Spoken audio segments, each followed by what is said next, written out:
आएंगे भैया। हम सिंगर महिमा राज आप सभी तमाम दर्शक लोग के तहे दिल से प्रणाम बा और आशा ना पूरा विश्वास बा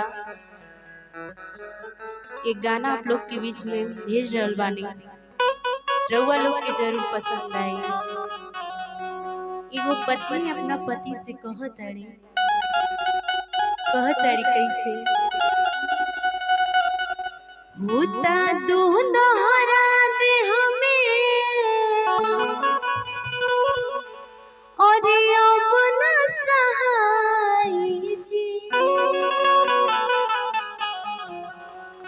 होता दोहरा दे हमें अब न सहाय जी, होता दोहरा दे हमें अब न सहाय। सैया डबल बेड के पलंग बनवाई खटिया के चोर गोराता, सैया डबल बेड के पलंग बनवाई खटिया के चोर गोराता।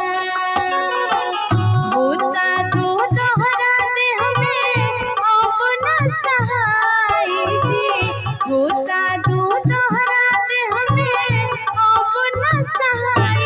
सैया डबल बेड के पलंग बनवाई खटिया के चोर गोराता, सैया डबल बेड के पलंग बनवाई खटिया के चोर गोराता।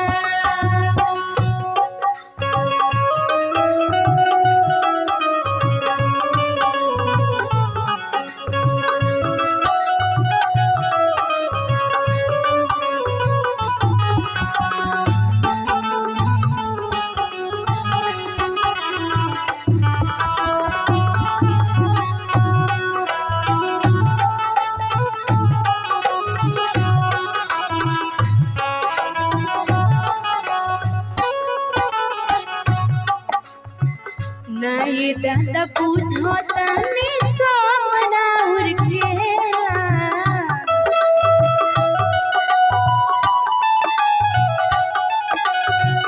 आज रउआ सूते पड़ी अलगे अकेला।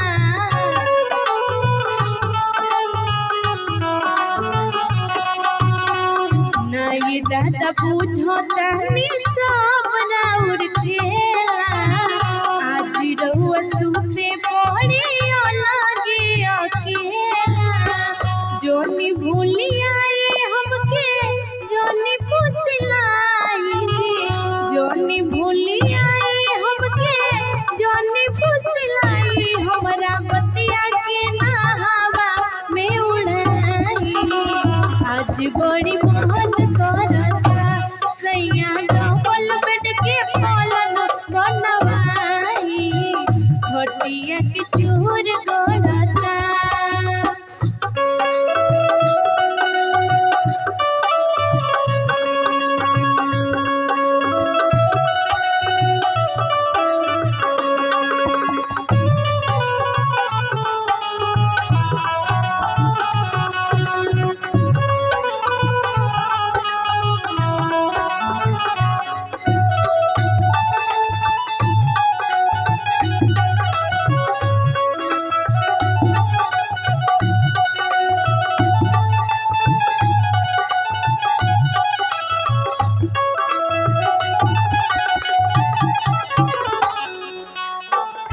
अठवा महीना बीतल नौआ चढ़ी जाई,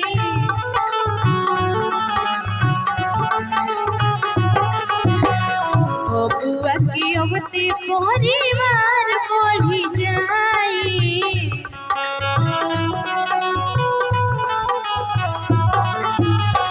अठवा महीना बीतल नौआ चढ़ी जाई, बबुआ के अबते परिवार बढ़ी जाई।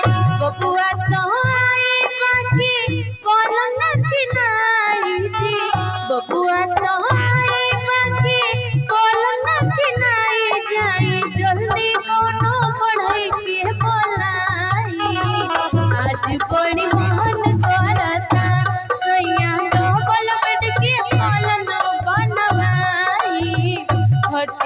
के चूर गड़ता सैया